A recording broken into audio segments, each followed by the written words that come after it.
Hello மக்களே, இப்போ நீங்கள் பார்த்துருக்கிறவங்க தமிழ் டைம் சம்பந்தம் கமலேஷ். ஓகே, இதில் என்ன பார்க்க போகிறேன்னா, நான் பென்னோட ரொம்ப ஒரு ஃபேவரட்டான ஏலியனா ஃபீட்பேக் நம்ம பென் விட்டு எப்படி போணுச்சு, பென்னுக்கு எப்படி திரும்ப கிடச்சிச்சு, ஏன் பென்னுக்கு இவ்வளோ இந்த ஏலியனை பிடிச்சிக்குன்னு சொல்லிட்டு தான் இதில் வந்து பார்க்க போகிறோம். இந்த வீடியோ வந்து பார்த்தீங்கன்னா நான் போடுறதுக்கான காரணம், நம்ம சப்ஸ்கிரைபர் வந்து பார்த்தீங்கன்னா இதை பற்றி கேட்டிருந்தாரு, பென்னுக்கு எப்படி ஃபீட்பேக் திரும்ப கிடச்சின்னு சொல்லிட்டு தான் கேட்டிருந்தாரு. அதை பற்றி வந்து நான் கமெண்ட்டில் சொல்லியிருந்தேன். இருந்தாலும் நம்ம தான் வீடியோ போட்டால் நல்லாயிருக்குன்னு சொல்லிட்டு தோணுச்சு. அதனால தான் இந்த வீடியோ வந்து நான் போடுறேன். ஓகே, வாங்க நம்ம ஃபீட்பேக் பற்றி பார்ப்போம். இந்த ஃபீட்பேக்னு ஏலியனை வந்து பார்த்தீங்கன்னா முதல்ல பெரிய ஆம்னஸ்ல வந்து காமிச்சிருப்பாங்க. ஆம்னஸ்லாம் சொல்லியிருப்பாங்க இந்த ஏலியன் வந்து பார்த்தீங்கன்னா பென்னுக்கு ரொம்ப ஒரு ஃபேவரட்டான ஏலியன் சொல்லிட்டு தான் சொல்லியிருப்பாங்க.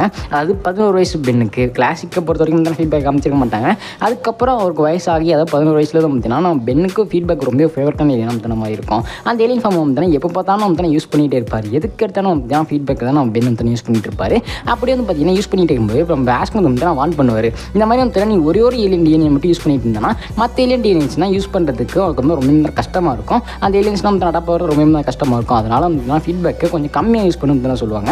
ஆனால் வந்து பார்த்தீங்கன்னா நான் பென் அதெல்லாம் வந்து நான் பெருசாக வந்து கண்டிக்க மாட்டார். நான் ஃபீட்பேக் யூஸ் பண்ணுறதாண்டா உங்களுக்கு பிரச்சனைன்னு சொல்லிட்டு வந்து கானில் வந்து ப்ரெஸ் பாக்கெட் விட்டு வெளில வந்து கிளம்பி வருவார்.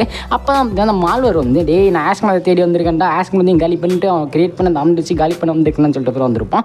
அப்போயே வந்து பார்த்தீங்கன்னா குவென் சொல்கிறதையும் மீறி பென் வந்து ஃபீட்பேக் வந்து ட்ரான்ஸ்ஃபார்ம் ஆகிடுவார். ஃபீட்பேக்கை ட்ரான்ஸ்ஃபார்ம் ஆனோடனே ஏதோ வந்து மால்வர் ஃபீட் பண்ணிடலாம்னு சொல்லிட்டு பார்ப்பார். இதுதான் வந்து மால்வர் அந்த இடத்துல பவர்ஃபுல்லாக இருப்பான். அதெல்லாம் வந்து பார்த்தீங்கன்னா ஃபீட்பேக்கையே நம்ம பென் வந்து தான் தனியாக வந்து பிரித்து எடுத்துருவான். அதாவது நம்ம ஃபீட்பேக்கோட டிஎன்ஏ வந்து ஆம்னிட்டி சொல்லிட்டு வந்து தனியாக பிரித்து எடுத்துருவான். நம்ம பென் வந்து பார்த்தீங்கன்னா ஹியூமன் வந்து மாதிரி. அது மட்டும் இல்லாமல் நம்ம மால்வர் வந்து தான் டிஎன்ஏ வந்து அழிச்சிடுவார்.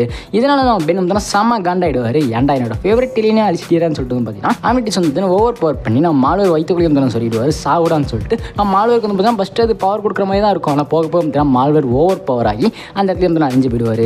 அதுக்கப்புறம் பார்த்தீங்கன்னா பென்னுக்கு நம்ம ஃபீட்பேக் யூஸ் பண்ணுறதுக்கான சான்ஸ் வந்து கிடைக்காது. ஏன்னா ஆம்னிட்டிஸ் வந்து பார்த்தீங்கன்னா அந்த ஏலியன் டிஎன்ஏ அடாப்ட் பண்ணுறதுக்கு வந்து ஏற்றுக்காது. அதாவது அந்த ஏலியன் டிஎன்ஏ வந்து பார்த்தா ஏற்றுக்காது ஆம்னிட்டிஸ். அதனால வந்து பார்த்தீங்கன்னா பென்னால் ஃபீட்பேக்காக வந்து அதுக்கு அடுத்தது வந்து மாற முடியாது. அப்படி தான் வந்து பென் ஆம்னிட்டிஸ் வந்து கழட்டி வச்சுருப்பார்.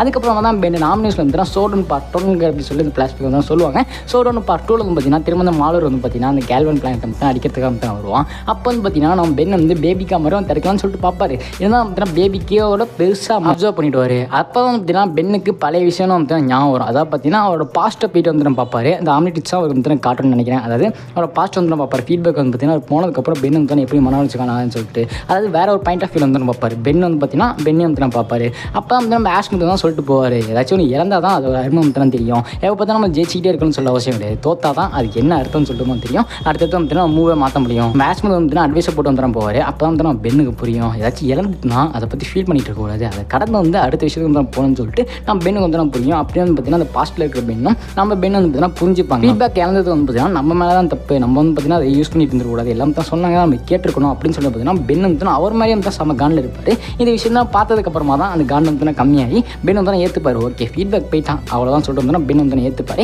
இந்த மாதிரி ஏற்றுக்கிட்டோன்னு பார்த்தீங்கன்னா ஆம்னிட்டிக்ஸ் வந்து திரும்ப பார்த்தீங்கன்னா அந்த டிஎன்ஏ வந்து அப்சர்வ் பண்ணிக்காத பார்த்தீங்கன்னா ஏற்றுக்கும் அந்த டிஎன்ஏ வந்து யூஸ் பண்ணுறதுக்கு. அந்த இடத்துல வந்து ஆம்னிட்டிக்ஸே தானாகவே வந்து பார்த்தீங்கன்னா பென்னை ஃபீட்பேக்காக மாற்றி விடும். இப்படி தான் நம்ம ஃபீட்பேக் வந்து பார்த்தீங்கன்னா மால்வரோட உடம்பை பிடிச்சிக்கிட்டு வந்து பார்த்தீங்கன்னா வெளில வருவார். அதுக்கப்புறம் என்ன வழக்கம் போல தான் மால்வர் வந்து எல்லாம் சேர்ந்து மாதிரி டிஃபீட் பண்ணிடுவாங்க. ஓகே, இந்த ஃபீட்பேக்கோட பவர்ஸ் என்னன்னு கேட்டிங்கன்னா இந்த பவர்ஸ் வந்து அப்சர்வ் பண்ண முடியும். அந்த பவர்ஸ்ல இருந்து ரிலீஸ் வந்து பண்ண முடியும். ரொம்ப தான் செம பவர்ஃபுல்லான ஒரு ஏலியன். அது மாதிரிலாம் பார்க்குறதுக்கு வந்து சூப்பராக வந்து இருக்கும். செம்மையாக வந்து காமிச்சிருப்பாங்க. இந்த ஃபீட்பேக் மட்டும் பென் நாமினேஷன் வந்து பார்த்தீங்கன்னா ஒரு தனித்துவமான இடம் இருக்கும். நம்ம பென்னுக்கும் சரி பென் ஃபேன்ஸ்க்கும் சரி இந்த ஃபீட்பேக் ஏலியன் வந்து ரொம்ப வந்து பிடிக்கும். எனக்கு வந்து ரொம்ப வந்து அந்த ஏலியன் வந்து பிடிக்கும். அது மட்டும் இல்லாமல் இந்த ஃபீட்பேக் ஏலியன் யூஸ் பண்ணி தான் கடைசியில் வந்து ஒரு பெரிய சம்பவம் தான் பண்ணுவாங்க. அதாவது இந்த நியூ டான் எபிசோடில் இந்த அணையிலாகவே வந்து வெடிச்சிடும். அது இருந்தாலும் வந்து பார்த்தீங்கன்னா ஃபீட்பேக் யூஸ் பண்ணி பென் வந்து பார்த்தீங்கன்னா அந்த பவர்ஸ் வந்து அப்சர்வ் பண்ணி சரி பண்ணி அந்த அணையிலாக வந்து வெடிக்காமல் வந்து பண்ணிடுவார். அந்த அளவுக்கு வந்து ரொம்ப பவர்ஃபுல்லான ஏலியன் ஃபார்ம் தான் நம்ம ஃபீட்பேக். அது இந்த ஃபீட்பேக் ஏலியன் வந்து பார்த்தீங்கன்னா மற்ற எந்த சீரிஸ்லையும் பார்த்தீங்கன்னா பேசியிருக்கே மாட்டாங்க. அதாவது கிளாசிக்லையும் சரி ஏலியன் ஃபோர்ஸும் சரி அல்டிமேட் ஏலியன் சரி ஃபீட்பேக்கும் ஏலியனோட நேம் வந்து நீங்கள் கேள்வியோடு வந்து பட்டுக்க மாட்டீங்க. ஏன்னா அதுக்கும் இதுக்கும் வந்து பார்த்தீங்கன்னா அவங்க கண்டினியூ வந்து பண்ணியிருக்க மாட்டாங்க. ஸ்ட்ரெயிட்டாக வந்து கிளாசிக்கோட கனெக்ட் பண்ணணும்னு சொல்லிட்டு தான் இப்படி வந்து தான் பண்ணியிருப்பாங்க. அது மட்டும் இல்லாமல் பென் வந்து பார்த்தீங்கன்னா அந்த ஃபீட்பேக் ஏலியனை பற்றி யார்ட்டும் வந்து நான் பேசியிருக்க கூட மாட்டார்.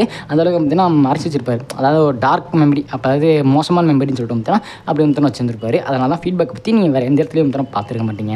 ஓகே, இப்படி தான் நம்ம பென்னுக்கு வந்து ஃபீட்பேக் திரும்ப கிடச்சிருக்கோம். இப்படி தான் போயிருக்கோம். இந்த வீடியோ பார்த்ததுக்கப்புறம் உங்களுக்கு புரிஞ்சுக்கணும்னு சொல்லிட்டு நினைக்கிறேன். இந்த வீடியோ உங்களுக்கு பிடிச்சிருந்தா லைக் பண்ணுங்கள். அப்புறம் உங்கள் ஃப்ரெண்ட்ஸாக அப்படி இருந்துச்சுன்னா ஃபீட்பேக் உங்கள் ஃப்ரெண்ட்ஸாக அப்படி இருந்துச்சுன்னா இதில் ஷேர் பண்ணிருக்கோம். கிளிக் பண்ணி உங்கள் ஃப்ரெண்ட்ஸுக்கு வந்து ஷேர் பண்ணுங்க. அவங்களும் தான் தெரிஞ்சுக்கிட்டோம். ஓகே, இதே மாதிரி இன்னும் இன்ட்ரெஸ்டிங்காக செஞ்சுக்கிறேன். சீப தட்டாப்பா.